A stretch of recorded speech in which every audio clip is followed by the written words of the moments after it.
Hi hello good morning. ഇന്നലെ എന്താ ഉണ്ടാക്കുന്ന ചിന്തയിൽ അവസാനം ഞാൻ ഇടിയപ്പം ഉണ്ടാക്കാമെന്ന് തീരുമാനിച്ചു. പക്ഷേ ഇടിയപ്പം ഉണ്ടാക്കുന്നതിൻ്റെ ഏറ്റവും വലിയ ടാസ്ക് എന്താണെന്നറിയാമോ? ഇതിങ്ങനെ പിരിച്ചിതിനകത്തോട്ട് ഇറക്കുക എന്ന് പറഞ്ഞു കഴിഞ്ഞാൽ ഉണ്ടല്ലോ വല്ലാത്തൊരു ടാസ്ക് തന്നെയാണ്. കുറേ നേരം ഇതുവരെയായിട്ട് ഒരു തട്ട് പിരിച്ചിട്ട് വെച്ചതേ ഉള്ളൂ. ഞാൻ കുറച്ച് മാവ് എടുത്ത് കുഴച്ചോളൂ. പക്ഷേങ്കിൽ ഇത് രാവിലെ ഇടിയപ്പം ഉണ്ടാക്കാൻ നിന്ന് കഴിഞ്ഞാൽ അന്നത്തെ ദിവസം പോയി കിട്ടും. ഇനി കറി ആയിട്ടില്ല, ഒന്നും ആയിട്ടില്ല. ഇതൊരു വല്ലാത്തൊരു പണി പിടിച്ച കാര്യമാണ്. പിന്നെ ദിവസം രാവിലെ എന്താ ഉണ്ടാക്കുന്നത്? അതാണ് ഏറ്റവും വലിയൊരു ടെൻഷൻ എന്ന് പറയുന്നത്. കടല വേവിച്ച് വെച്ചേക്കുന്നേ ഉള്ളൂ. കടലക്കറി വെക്കണം, നെത്തോലി തോരൻ വെക്കാമെന്നൊക്കെ വിചാരിച്ചിരുന്നതാണ്. മിക്കവാറും നടക്കൂല, കാരണം സമയമായി. എന്തെങ്കിലും തട്ടിക്കൂട്ടി പറഞ്ഞ് വിട്ടേ പറ്റൂ. കാരണം ഇനി അതൊന്നും തോരൻ വെക്കാനുള്ള സമയമില്ല. എൻ്റെ കൂട്ടുകാർക്ക് ഈ ഇടിയപ്പം ഉണ്ടാക്കുന്നത് ഇഷ്ടമാണോ? ആ ഒരു പരിപാടി ഇഷ്ടമുള്ള കാര്യമാണോ? എനിക്ക് സത്യം പറഞ്ഞാൽ ഭയങ്കര മടിയാണ്. പക്ഷെ എനിക്ക് ഏറ്റവും ഇഷ്ടമുള്ളൊരു സാധനമാണ് ഇടിയപ്പം. എനിക്ക് ദോശ, ഇഡ്ഡലി അങ്ങനെയുള്ള സാധനത്തിനെക്കാട്ടിലൊക്കെ ഇഷ്ടം കൂടുതൽ ഇടിയപ്പം, കുഴക്കട്ട അങ്ങനെയുള്ള സാധനങ്ങളൊക്കെ തിന്നാനാണ് എനിക്കിഷ്ടം. പക്ഷേ എങ്കിൽ ഈ കഷ്ടപ്പാട് ഓർക്കുമ്പം കഴിക്കേണ്ടാന്ന് തോന്നും. ഈ രാവിലത്തെ ഈ ഒരു ഇത് കാരണം നമ്മൾ തന്നെ ഇത് കുഴച്ച് ഇത് തിരിച്ച് ഇത് ഉണ്ടാക്കി എടുക്കുമ്പോൾ ഉണ്ടല്ലോ നല്ലൊരു പണിയാണ്. ഇതെങ്ങനെയും ഒന്ന് റെഡിയാക്കി ആ ഇഡ്ഡലി പാത്രത്തിലോട്ടൊന്ന് വെക്കട്ടെ. അങ്ങനെ എന്തായാലും അത് ടാസ്ക് കംപ്ലീറ്റ് ആയി. കാരണം അതിൻ്റെ അവസാന നിമിഷത്തിലേക്ക് എത്തിക്കൊണ്ടിരിക്കുകയാണ്. അത് ഭയങ്കര പാടാണ് കേട്ടോ ഈ സാധനത്തിനകത്ത് ഇങ്ങനെ തിരിക്കാൻ.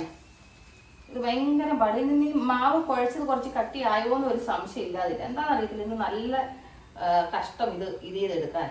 അല്ലെങ്കിൽ ഇടിയപ്പം ഉണ്ടാക്കുന്നത് ഭയങ്കര പാടാണ്. അതിൻ്റെ കൂടെ ഇന്ന് സമയമായി. അതിൻ്റെ കൂട്ടത്തിൽ ഇങ്ങനെ കൂടെ ആയപ്പോഴത്തേന് ശിക്ഷ എന്നൊക്കെ കേട്ടിട്ടില്ലേ? അതാണ് അവസ്ഥ.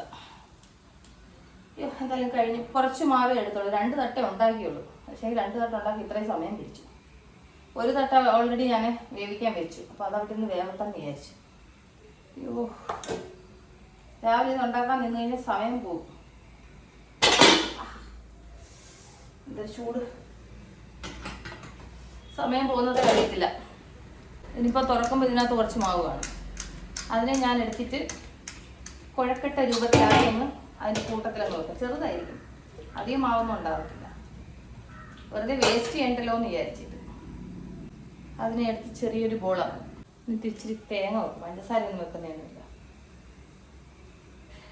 ഇതാണ് പുതിയ കൊഴുക്കട്ട. ചുമ്മാ അത്ര മാവ് വേസ്റ്റ് ചെയ്യണ്ടെന്ന് വിചാരിച്ചിട്ടാണ്. അപ്പോൾ അതവിടെ നിന്ന് ഇടിയപ്പത്തിൻ്റെ കാര്യത്തിൽ തീരുമാനമായി. ഇനി കറിയും കൂടെ വെക്കട്ടെ. കടലക്കറി വെക്കാമെന്ന് വിചാരിച്ചിട്ട് വെള്ളക്കടല വേവിച്ചതാണ്.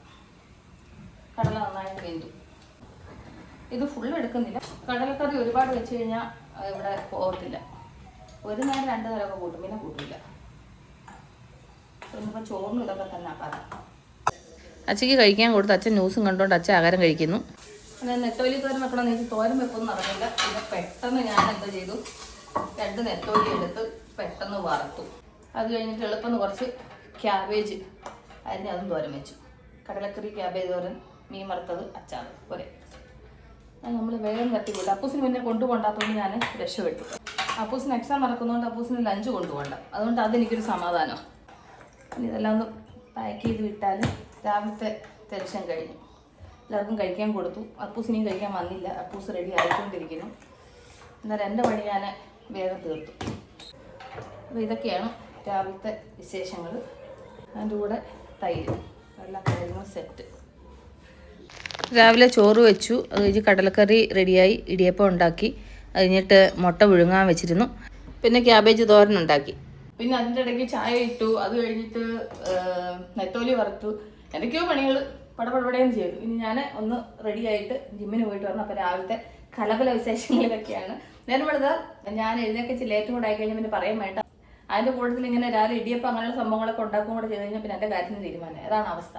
അങ്ങനെ രാവിലെ എന്തായാലും എല്ലാവരും പറഞ്ഞു വിട്ടു. ഇപ്പോൾ മണി 9 കഴിഞ്ഞു. ഇനി ഞാനത് റെഡിയായിട്ട് ജിമ്മിനൊക്കെ പോയിട്ട് വരട്ടെ. അത് കഴിഞ്ഞ് നമുക്ക് ഉടനെ അടുത്ത വീഡിയോ ആയിട്ടൊക്കെ വീണ്ടും കാണാം. Take care, bye, see U.